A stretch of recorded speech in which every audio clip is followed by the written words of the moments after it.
Afternoon, everyone. We want to thank you all for joining us on this week's uh, webinar, this episode. We have a wonderful guest, as we always do, but we have another one coming to our platform. Just a little introduction. My name is Reverend Gregory Oliver. I'm the Vice President of UPF, however, which is the co-sponsor of this Stopping the Violence webinar that has been going on for over 3 years. And we're proud to say that it has enlightened each and every one of us.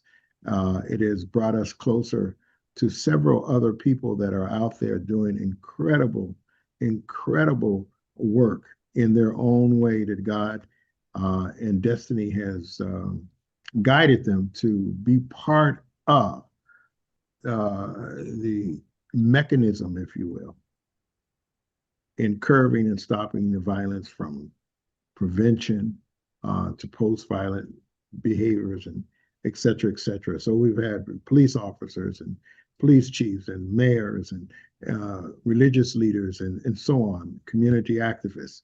Everyone who's come on, we are extremely impressed. Now, originally, just for your edification, we started this webinar about 3 years ago, basically dealing with the gun situations. There's so many guns out there that are being used to harm other people unnecessarily. And then after we started 1, 2, 3 weeks, we realized that yes, there is a gun problem, but there's a more fundamental problem, and that is the problem of those who pick up the guns and harm other people. See, the gun is an inanimate object. It takes someone to pick it up. Then what are the root causes of people to pick something up to exercise and execute violence to others? And that's when we start to evolve into now we need speakers to help us understand how they have played a critical role in reducing the violence in their communities and in the nation as at large. So today we have a very special guest. I want to thank one of our Stopping the Violence leaders and committee leaders, VJ Smith, who has been working diligently to help us to bring people on board that is in his network. Today we welcome my dear brother, VJ Smith, who has played a critical role in these last 3 years in helping us, and even helping us with being an integral part of our last conference that we have, that we've been trying incrementally to create. We're going to make it happen one day. So many things that come up. Just want to introduce you and welcome you to the platform as well, Reverend VJ. Thank you, sir. Thank you very much. And God bless. Yes. So what I like to say is just introduce our guest, who will be speaking. Name is Brianna Edwards. Is a former professional athlete, coach, and resilient strategist dedicated to empowering young student athletes in unrepresented communities.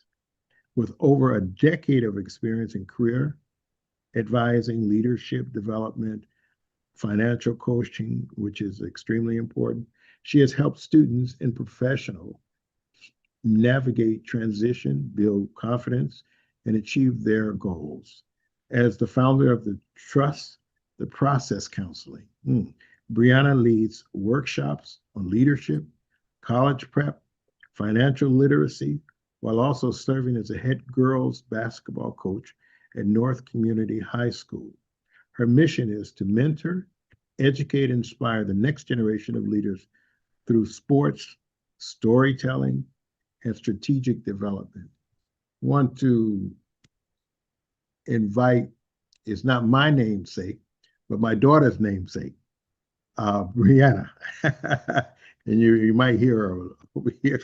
But Brianna Edwards, welcome to our platform. And we're glad. Thank you so much for having me. I appreciate it. Yeah. So we would love to hear from you. Oh, And absolutely. the platform is yours. Yeah, so thank you for having me. Just kind of share a little bit about myself before, and thank you, did a great job reading that beautiful bio. It was awesome. I am, as he said, as a former professional athlete, but I'm going to take you guys back before all those accolades start to happening. So I am a North Side native of Minneapolis, Minnesota. If anyone on this call is familiar, it's a very drug infested, gang infested, violence infested, you name it. And I'm a product of all those things. And so growing up, my father was a street pharmacist. That's the best way I can say without, outing him. He street pharmaceuticals. My mom happened to be a person who actually got addicted to those street pharmaceuticals. And so growing up from 0 to 10, I always tell people that I went through more things than anyone who has lived and walked this earth. And people think that I say that that's crazy, and I think that I'm boasting, but it's the truth. Growing up with a mom that was addicted to drugs was very, very hard because even though she was a great parent, there's sometimes oversight is happens when you are experiencing someone who has an addiction. My brothers and my sister followed in the footstep of my father. So me being the youngest, I was exposed to a lot of different things. I seen my brother make crack cocaine in my mom's kitchen when I was 8 years old. And mind you, he was only 14. And at that exact time, about a couple months later, he was shot in front of me, in front of our house, which is crazy. People are like, wait, what? Yeah, so my 14-year-old brother was shot in front of our house while I was standing outside. My brothers have always been the protectors. When my father got locked up, they were the ones who had the guns in the house. And of course, I knew where they were and I had access to it. And my sister, she had access to it. And so knowing how I grew up from 0 to 10, I think after 10 it changed a little bit. Mom got saved and dad got out and all those things transpired. But up to 10 years old, it was very hard navigating that space, right? I always felt like I was different than my siblings and I was different than my environment, but I didn't know how. And now I know what that is, right? God used me to be the example and to be the light in my family. And I now recognize that. But I did partake in the same things my siblings did. I just was better at not getting caught. And I always tell people that, what does that mean? Right? I did hang out with kids that I wasn't supposed to. I did get into fights. I did hold guns and I did those things. And I started to share my story with my athletes. What saved my life was the day that I picked up a basketball because it gave me an opportunity to control my own destiny and to set out time for the things that I wanted, right? Basketball was the first opportunity that I recognized that I could be whoever I want to be. And I can control it based on the work that I put in. And so when I recognized that that was my thing, my mom recognized that that was my thing, and she started to push me academically because she was like, "All right, if she loves this thing, she can't play unless she has the grades." And so those things kind of went hand to hand. But I never got a straight A until I picked up a basketball. I was a D and F student all the way up to the sixth grade. I never got the grade. It was always Brianna has a bunch of potential. It was never those conversations that Brianna has an opportunity to be successful. But when I recognized that basketball was my way out, it was an opportunity that it gave me an opportunity that I knew that I was going to change my life, but I didn't know I was going to change my family's life. And so now I am the aunt of 18, 19, and I just welcomed my first child into the world 4 weeks ago. He is a month. He turned a month yesterday. And what I do is every day I let people know that it's not where you start, it's where you finish. And so every day, even though I started off on the bad foot and I did the things that I tell my athletes not to do, I made a decision and a conscious effort that I was going to change my outcome, right? And so basketball allowed me to visit 43 of the 50 states in the United States for free. I didn't pay for it. I've traveled to 4 of the 7 continents just for basketball.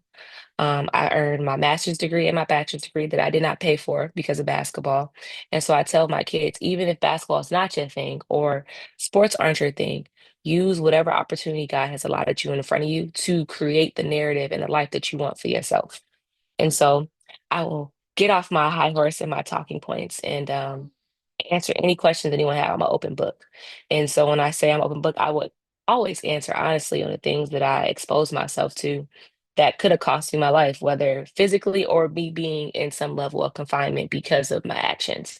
And what's crazy is that my father doesn't even know that I did these things because most people don't know. I was really good at hiding these things. I was a straight A student who also was in a gang, which that's not as common as people think it is. And so I was able to teeter that line more than most kids can. And I thank God that I never jumped off the cliff. And I think it's because basketball allowed me to do so. And I share a story when I talk about trauma and overcoming trauma. I share a story with athletes and corporate professionals, and I talk about the time that I was in a car. And back then, the girls carried the guns because the boys were the ones to get checked in parties. And so I had it in my backpack. And I was high as a kite. I was 15 at the time. I smoked a lot of weed. And we got pulled over by a police officer. And I'm like, and they're searching everybody. And I'm like, I know I have a gun in my backpack. I'm like, my life is over. Like, I'm not going to be able to go to college, literally nothing. So the police officer gets to me, and I'm trying to act like I'm not high. And he was like, aren't you Brianna? And I was like, I don't know this man. So what happened is I just played his daughter the day before. So we played Washburn, and I had my first 30-point game. He's like, I just seen you play yesterday. So he spends the next 10 minutes talking to me about basketball and never checks my backpack. That was nothing but God. Think about that. I had a gun in my backpack. He checked everybody else. But because of basketball, that saved my life, and it provided me a safe space. And I don't know how it happened. I was just sitting there talking to that man, like, please don't grab this backpack. He talked to me about basketball, and then he gave us a warning and sent us on our way. And I tell people all the time, basketball saved my life. It gave me an opportunity to be shielded in ways that only God has his hand on it.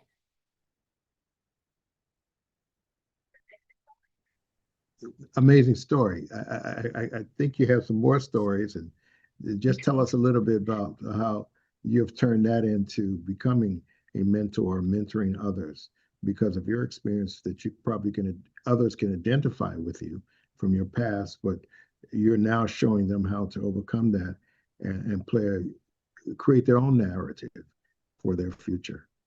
Absolutely. The way that I do it, I first started off by doing it through coaching, right? I never wanted to be a coach. I wanted to be a mentor. I love sharing my story, but I didn't know how I can share it. And so there's nothing that a kid or a person can sit and tell me that I haven't either experienced myself or I have heard. And so I allow all the people around me not to use their story as an excuse, but to use it as fuel. And so when I talk about being a mentor, it's like, okay, yes, you may come from a mom who smoked crack. You may come from a dad who had 1,000 children and never took care of you, but that does not have to define who you're going to become. Find that thing that you love and pursue it endlessly. Work towards it. And no matter where you start, your life can be whatever it is. I grew up as a kid that we ate at the churches for dinner, right? We went to the food shelves. I don't know if anybody on this call has ever had powdered milk or powdered eggs. They're disgusting. And I vowed to myself that I would never allow my future children to experience that. And so I worked crazy hard to make sure that I can create the life that I wanted for myself. So when I sit and I talk to these students and they give me these stories that are heartbreaking, right? They're very heartbreaking to hear kids that are raising themselves. But that, okay, that I hear that, but how can we change your story and use this for good so that you can be ever come whoever you want to become? You don't have to go to college. And people are like, what does that mean? College isn't for everybody. You can become a hairstylist, you can become a plumber, electrician, all those different things. But what do you want to do and how are we going to get there? And so just giving them the formula to success, right? Find your goal, align it with your purpose and your passion, and start pushing yourself in that direction. And so if you don't know, that's when you t- uh you tie yourself to someone who may know the formula and they help navigate it. And so my job as a coach, as a consultant, is just exposing people to who they really are. They're already that person. My job is just to help them recognize who they are so they can get to where they're going. You're still muted. So, so Brianna, when it comes to violence and you're working with the girls in the basketball team, what are some of the strategies you use to prevent them from falling in those traps in the community they're in? Absolutely. This is about to sound very frank. I use their own stories, right? If you're living in a household that you're not happy in, right? And you don't have the things that you want, that is your own motivation. And how I prevent them from being violent is that they get to see it, right? So my very first year that I got to North High, it was a story that hit nationwide. There was a basketball player slash football player who was murdered by a complete stranger. So the principal released them on an early release for them to do a protest because they was protesting for another a black male who was gunned down by police officers, right? And so she allowed them to go to the Capitol and protest. Well, this student decided he wanted to go home, and he walked home and he got murdered, right? So my first year at the high school that I coached at, my kids was dealing with grief and trauma. This is a kid that they all went to elementary school with, they all went to middle school with. This is a great kid, straight A student, star quarterback on the football team. He just happened to, he didn't want to go to the protest because he had a boot on his foot because he had a fracture in his foot.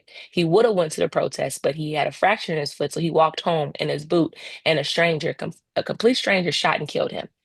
And I don't know if you ever heard this story for D Hill. They did a whole documentary on it. For the football team. But yeah, so when it came to that, it made my job a little easier because they recognized that it was a direct impact on gun violence to the kids that I was serving, right?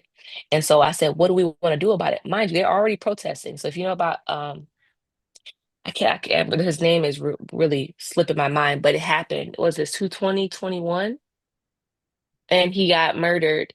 He was sleeping on his couch at his cousin's house, and they executed a no-knock warrant. They were looking for his cousin, and he had his license to carry in his hand, and they murdered him and they killed him. And so they were protesting that. So these kids are already activists and recognize that gun violence is a reality, but they were thinking, oh, it's police brutality, but they weren't thinking there was a direct correlation to their neighborhood because sometimes it's so far removed. And so I had 3 girls on my basketball team since I've been coaching have been shot, which is crazy to think the girls to be shot. They got shot at the state fair, hanging out with some boys. And so, what I really teach these girls and even these young boys is that make sure you are surrounding yourself with the right people.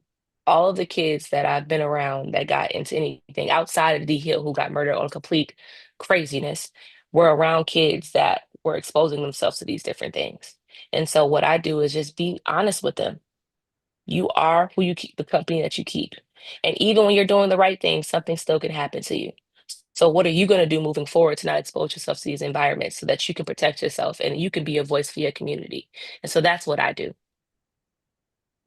Thank you so much. You know, another thing that you said, Brianna, that I thought was quite interesting.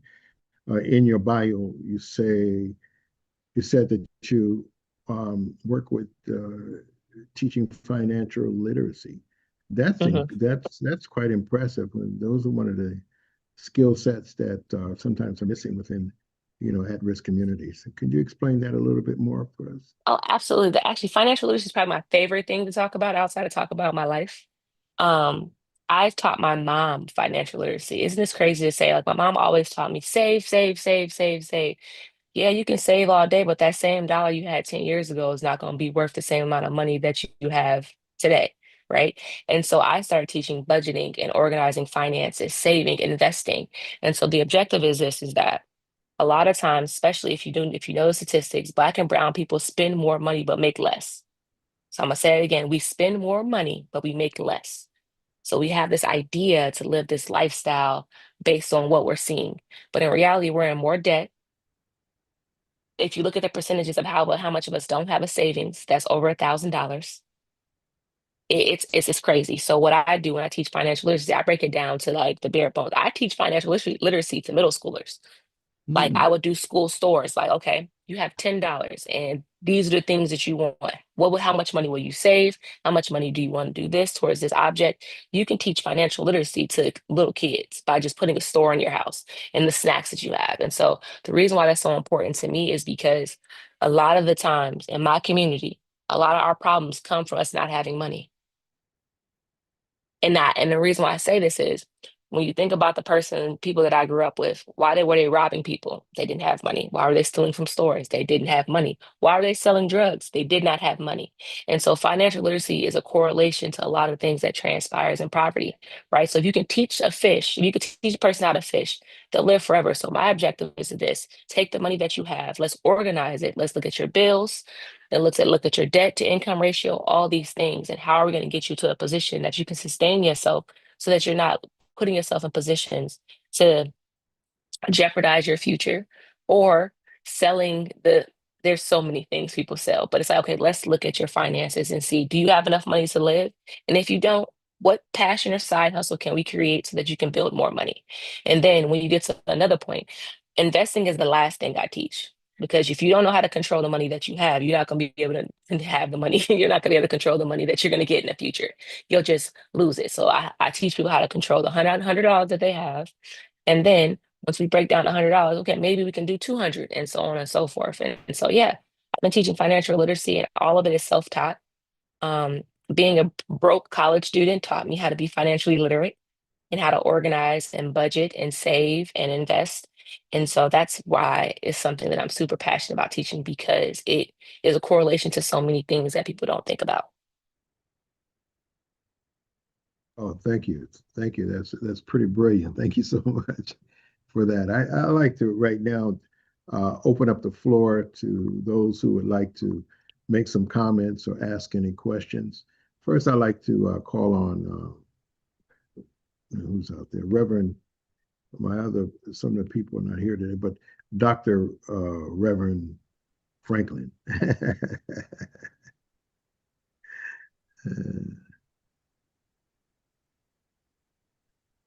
We can't hear you.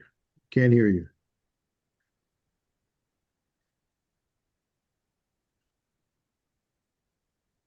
He probably got to fix his settings for his headphones. Yeah.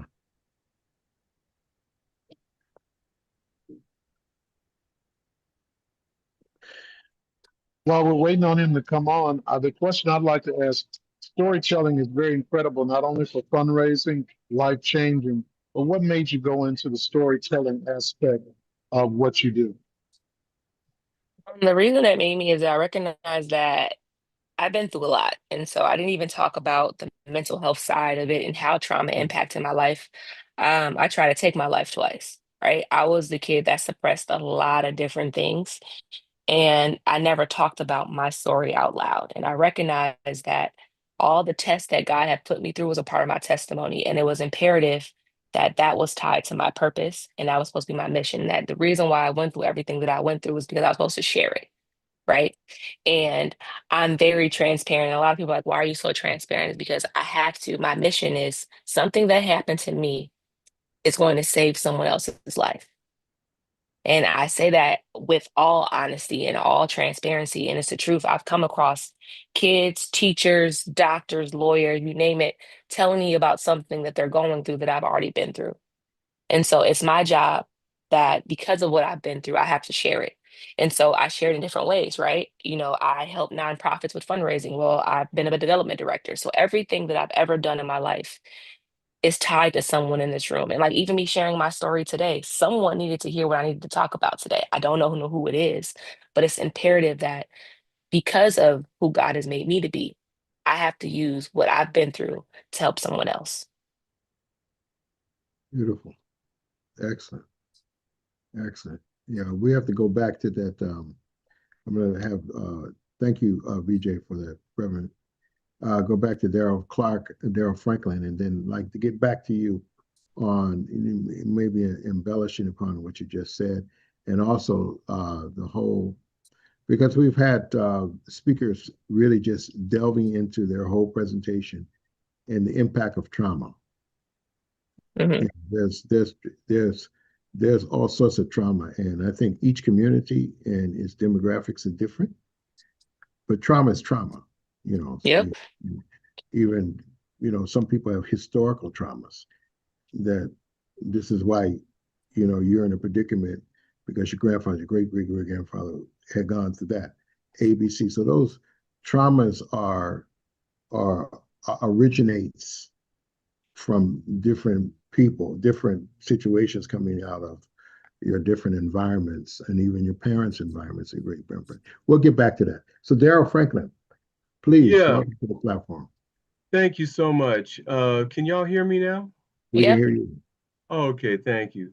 Yeah, thank you, everybody. Bianna, oh my God, thank you so much for your incredible efforts of dealing with all the circumstances that you grew up in and how you were able to survive all of those circumstances and how you were able to process that in a way that enabled you to be able to find the strength to be able to serve the community and use your experience to empower others.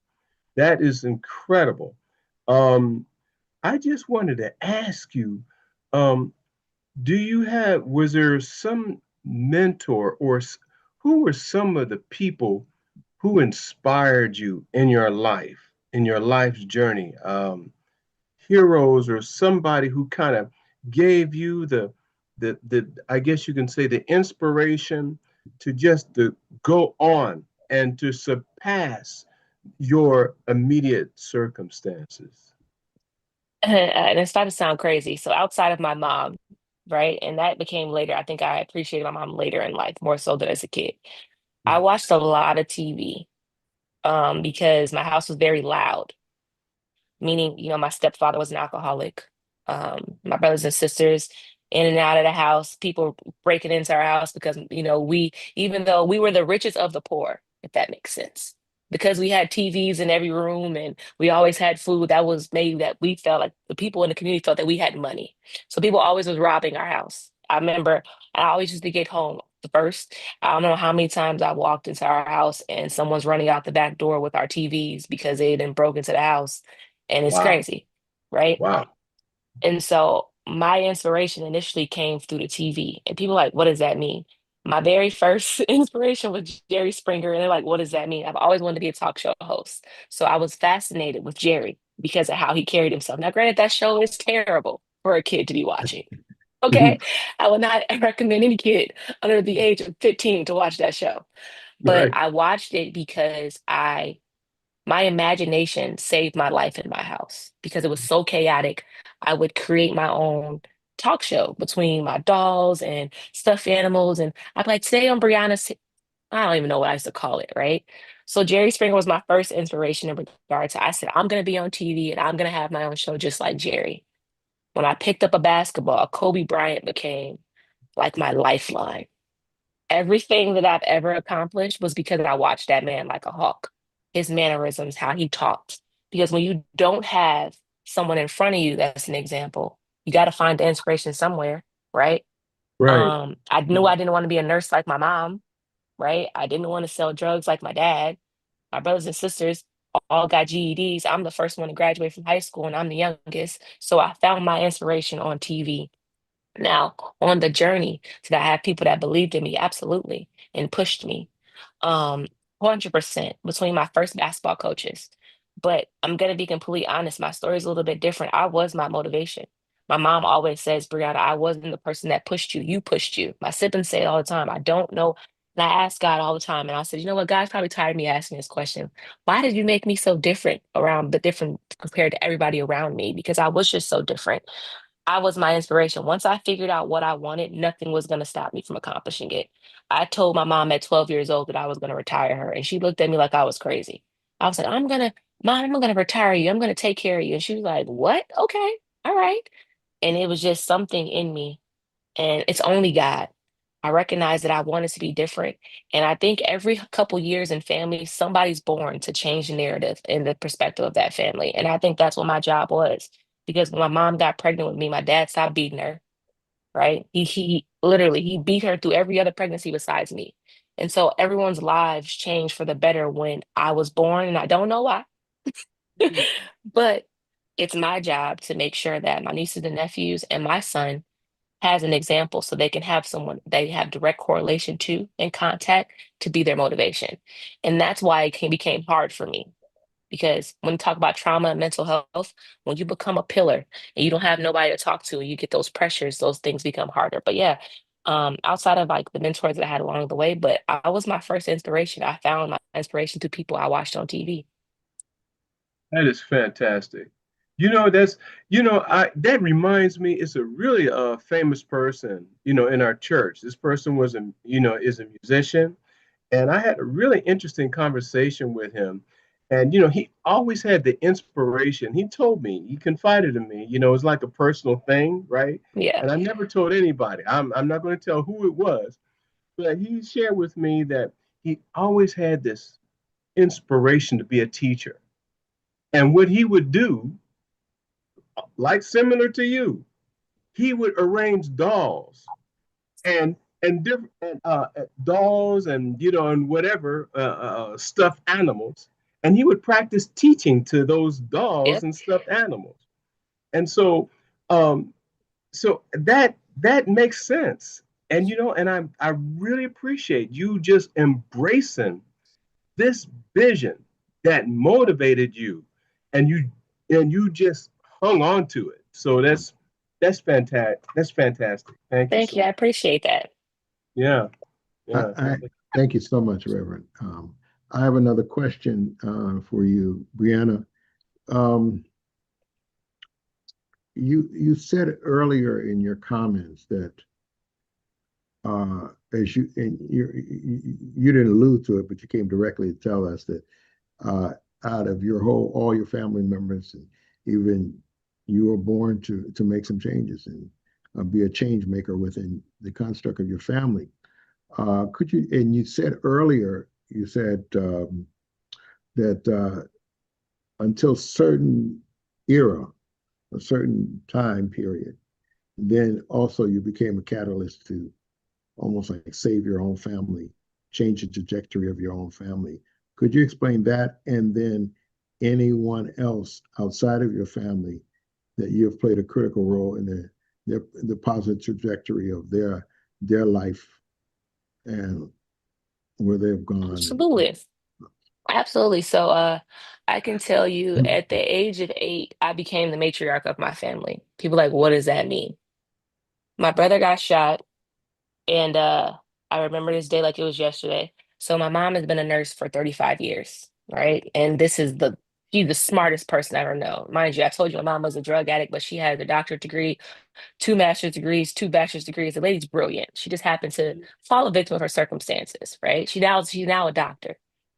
Um, but when I was 8, so I opened the back door to bring my brother in the house because he got shot, and everyone stopped. Like no one's doing anything. I'm trying to tell everybody, like, hey, call the police, do something, and everyone's just like froze. And it took about it felt like eternity, but it probably was like like a minute. Like I literally had to snap my entire family out of it. Like my mom has been a nurse forever. At this point, she's been a nurse for 10 years, right? And she's like has no idea what to do. And at 8, it made me realize how much power and control I had on my family because I'm the person to get everybody to snap out of it. At the age of 12, my mom had a massive surgery, and they were telling us that she wasn't expected to live. And so I'm the baby, I'm the youngest. My brother at this time, he's 21, he's 9 years older than me. And they're having him to sign, they want him to sign all these paperwork and all these different things. And he's crying and he's hysterical. My mom's sedated, kind of. And I told the doctor, show me the papers and let me read them. So I sat and I read through these papers, these medical clauses. I'm 12 years old and I signed them. And I'm like, do whatever you can to save my mom. So my mom recovers. She gets home about a week later, 2 weeks later, and she calls me downstairs and she says, hey, Brianna, I want to show you these things. And she has papers spread out all over the bed. And my mom, what are these?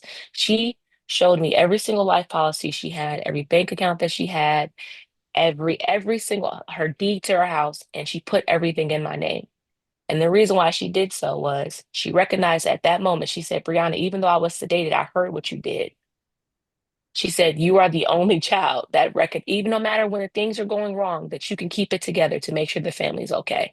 That's at 12, I got that responsibility to be the person to control all of my mom's assets, to be her power of attorney. And I'm the baby, I'm the youngest. And I recognize from that moment that it's my job to make sure my family's always okay.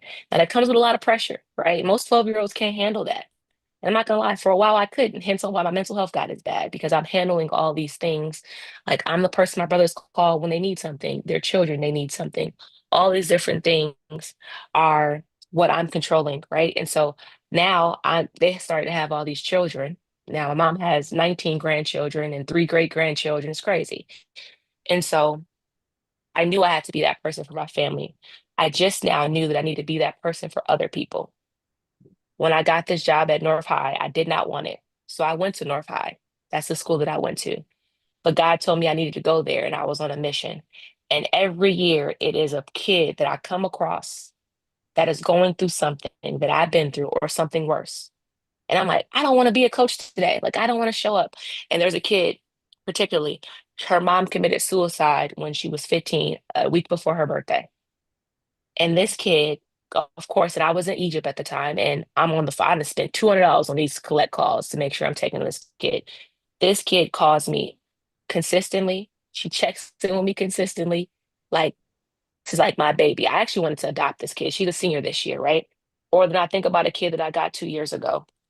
her dad texted me, and I thought if I had enough time, I would find a text message. He said, "Thank you for saving my daughter's life." All I did was just tell her who she was. This kid came to me with a 1.3 GPA. Mm, 1.3 GPA. So mm, now she is a freshman in college. She just got athlete of the week because, mind you, she's in college. She started with a 1.3 GPA. This kid is in college. And not only is she in college, she's playing on a basketball scholarship. So when I say this is that I recognize that my job is this, is to let whoever God's going to use me to be in their life, to allow them to become whoever they want to become. And that's just one story. I've been coaching for 10 years. I have mm, so many kids that have been started off somewhere and now they're just doing something amazing. And it makes me feel great. And I tell my kids, I don't care how many games we win, how many games we lose. My job is to make you be a successful person in life once you're done with me. mm. I Wow. just told the kid that last night. I don't care how many points you score. But I can tell you this right now, when you graduate, you're gonna be in somebody's trade school, somebody's business class, or in college. We ain't got no option. Ain't nobody going to work no job. You're gonna make sure you set yourself up for success. Mm, thank you. Question I have for you, Brianna, is being around girls so much and even growing up as that girl in those issues, what are some of the things that the parents can do better? Because it seems like the parents are so disconnected from their kids. They got so many secrets they can't tell them. They don't know what's going on. What can the parents do better? And I'm gonna tell you this is what I say. I told my mom what she could have done better. Be honest. The kids know. Be transparent. For one, meaning that stop shielding them. They already are aware, right? Because if you shield them and you don't tell them about things, they're going to find someone else to educate them on it, right? So think about it. When you think about sex education, right? My son, he won't hear about sex from his friends. He'll hear about it from me first because then he's going to recognize, now he might be uncomfortable. But what happens is this, if you don't become a child's safe space and you don't have open dialogue without judgment, you may not care to hear what they want to say. It might be surprising, it might be scary. But if you open up that dialogue with your kid, they'll never keep secrets from you. My kids, my girls tell me things, and I'm like, oh my Lord. And I know for a fact they haven't told their moms, but I'm not passing any judgment. My job is to say, okay, you know what? I hear you. And now I don't want you doing these things. And I give them the A to Z on why I don't want you doing these things. Right. And then next thing is listen to these babies. This generation right now, they're going through so much. And I understand it's because social media is a piece of work. I could only imagine that all my mistakes, everything that I told y'all, I can only imagine if it was put online. I would not be the person I am today. All my mistakes being monitored, think about that. So their failures are up for then they're comparing their lives to somebody they're never going to meet, right? I just used to watch Kobe on TV and record him, but I didn't have access into his house and what he drove and his shoes he carried out. It made me go crazy because I would have been obsessed with that. So it's so much pressure on these babies. And I think the way that the parents can help them is A, be open and honest in the beginning, and then listen to these babies. Because I can tell you this right now, all of us on this call, we're just grown up teenagers. We're still the kid that we were. We're literally, our personality was set and solidified at the age of 7. We just became better at it. Amen. Thank you very much. The floor is still open. Anybody like to make some comments or ask some questions? How about you, Wayne? Oh, how about Wayne and then back to you, Reverend Clark, Reverend Franklin, and keep going. Go on. Quite a story. You come from a very different world than I grew up in. I will tell you that. Uh, the chat that Julia has put in, it opens up a number of questions that I have for you. And one of the questions is, were any of your grandparents involved in raising you up? Because hearing your testimony, I didn't hear much about grandparents, but just your mother and dad and your family members. My story is gonna be, well, of course, it's already unique. My parents are originally from Harlem, New York, and so they moved from Harlem to Minnesota, and so I didn't grow up with family. Hence on how my mom got swept. So mind you, my mom got had her first child at 16, but she still was valedictorian in her high school. My mom's brilliant. brilliant woman, right? How she got addicted to drugs was because the first boyfriend that, well, the second boyfriend she had after my father beat her for 6 hours, and that's how she got hooked onto crack cocaine. It wasn't that she voluntarily got hooked onto drugs, right? My mom was a product of her environment, and being in a state that she didn't have anyone. She got swept under things. Now, granted, my mom did crack on the weekends and still paid her bills. So, but we just didn't have anything extra. It's the craziest story ever. To know that my mom worked Monday through Friday, and then when she got paid, she paid all her bills, and whatever money she had left, she spent it on drugs. I'm like, lady, you're just different because most people didn't pay their bills, right? So I didn't grow up with family. But what happened was the reason why my mom got sober is because one of her best friends at her job found out that she was doing drugs, and she told her mom about it. So her best friend told her mother about it, and her mother was like, "Well, bring her around." So she Mhm. took my mom to church with her. Mind you, her best friend couldn't stand church, even though she grew up in church.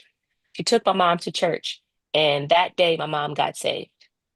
And that woman, her best friend, became like my aunt, and her mother became my grandmother. So her best friend died when I was 14. So she met this woman when I was the age of 7. No, 7. They met when I was 7. She died when I was 14. And that family, I have not, most people don't even know that I'm not blood related to this family because I've been around for so long. Those are my grandparents.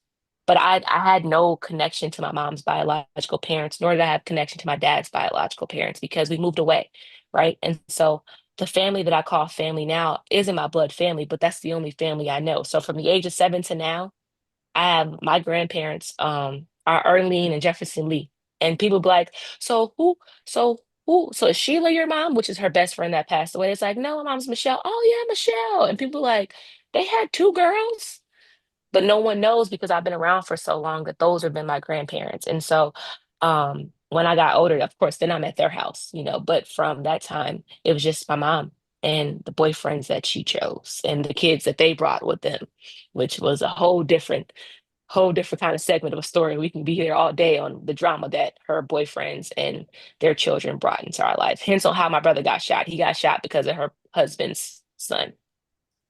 Wow. Mhm. Wow. Yeah. So your mom was very unique also. So you got it. I guess the apple doesn't fall far from the tree, huh? Oh yeah, she's a phenomenal woman. That woman, and I told you I didn't appreciate who she was until I got older. I think as a kid, you never appreciate your parents. I appreciated her, I wanted to take care of her because she's my mom, but to appreciate the wisdom and the resiliency that woman had, I didn't know what that meant until I became an adult. Yeah. So your mom was, which is not an easy thing to do, is a functioning addict, and that's not easy. That takes a Hmm. lot of discipline to do that under that type of addiction, and whatever she was taking was calling at her, but she still did what she probably passed on you genetically is the in the area of financial literacy, save this. So you have to Yep. discipline yourself. So you probably got that natural. One of the other things I would like to thank you, Wayne.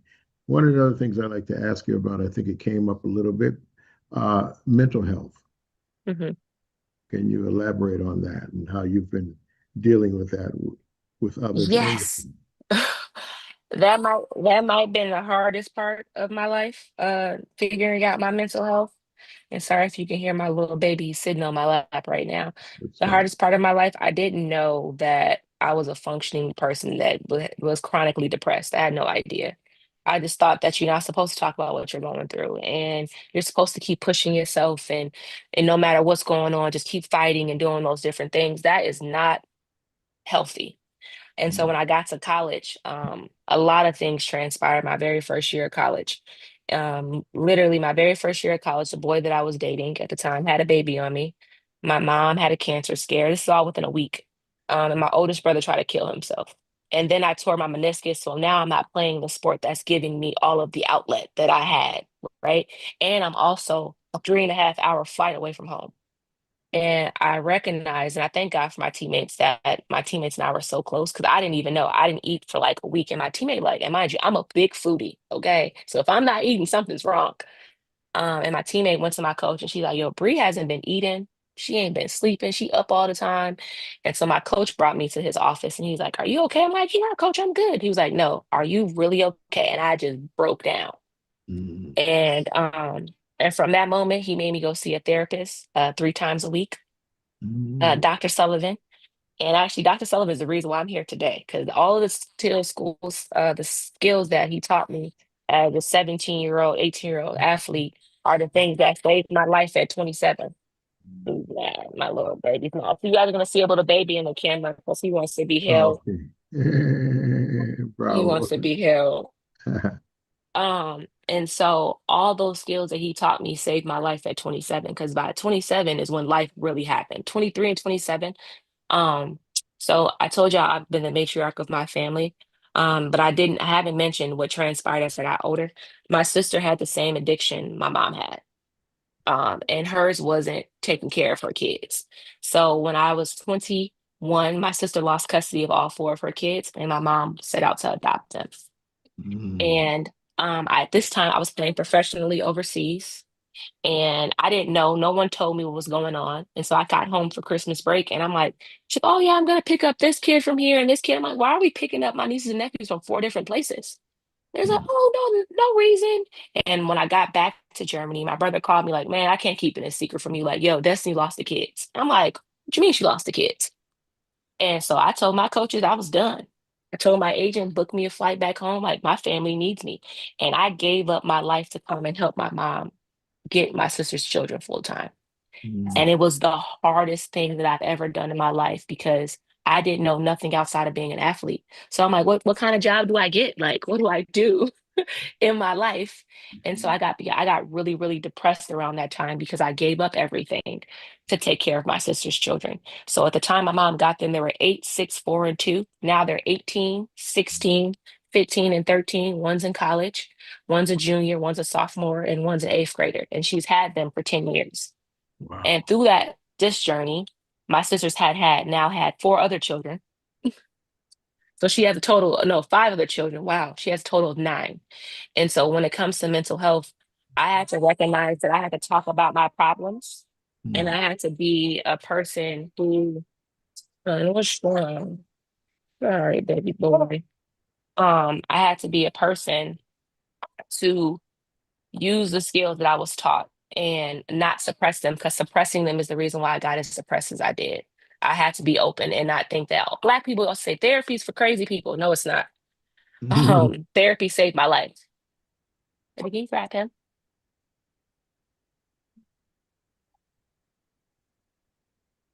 Thank you, honey. Here you go. That's why you have a great partner. Thank you, baby. Appreciate you. So thank you for that. Uh, Anybody else? The floor is open. Anybody like the make some more comments? Reverend Franklin. Thank you, Wayne. You know, the headphones aren't working, I don't think. Okay, can you guys hear me now? Yep. Yes. Okay, all right. Yeah, Yana, I wanted to ask you, it's so many things. You know, you have to be careful about this webinar here, because if it goes out, to the public, um, you probably get a call from Hollywood. So, so just make sure, you keep your eyes on these people. But but aside from that, this is fascinating. It's the 2 things that show up, and I wanted to ask you, what do you think can contribute towards us developing and highlighting our ability to be good listeners, to the Hmm. extent, right, to the extent that we can earn young people's trust enough where they say, and they start opening up to you. And then at the same time, if there's more time, I just wanted to ask, what did that look like when you first decided to ask God about assisting you in your situation?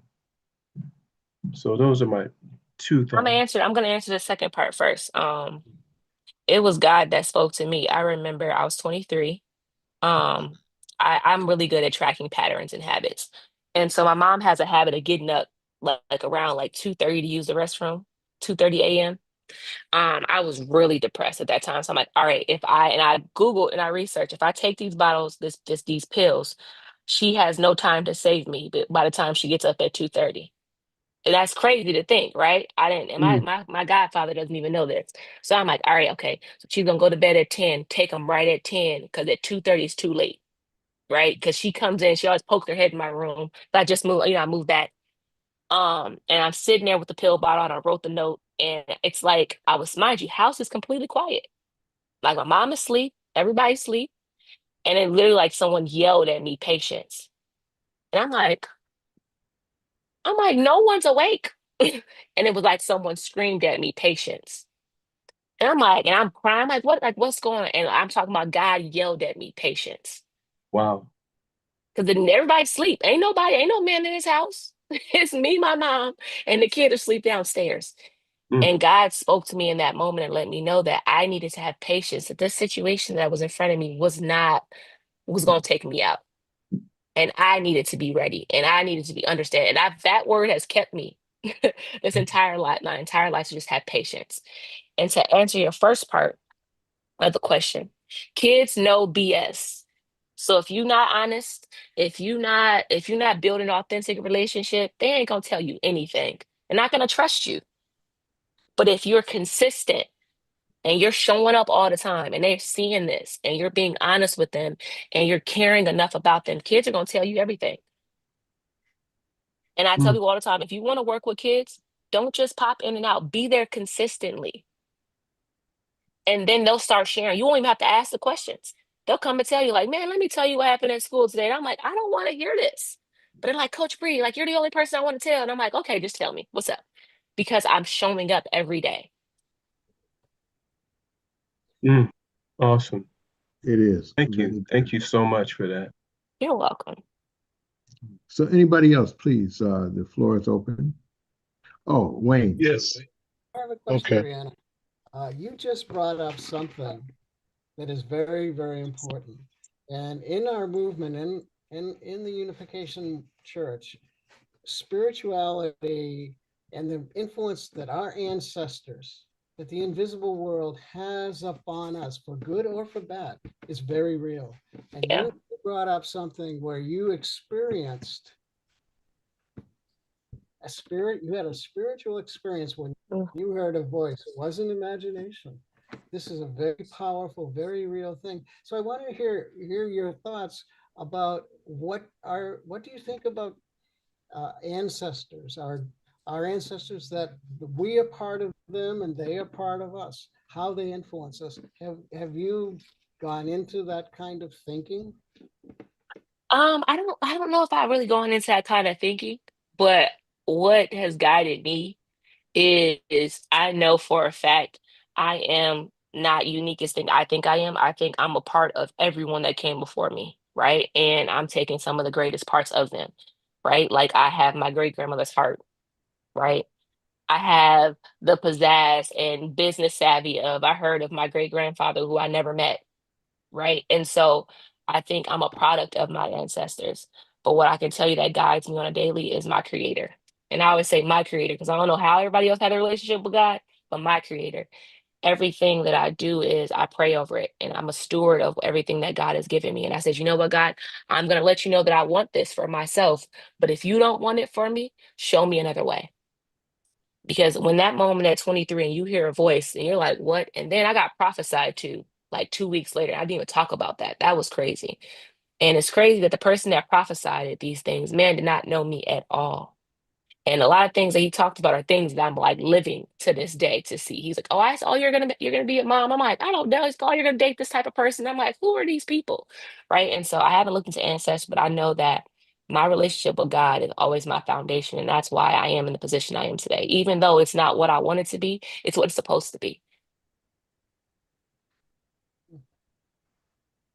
Brianna, when we very talk good. about stopping the violence, I think it's important that we understand there's a lot of barriers.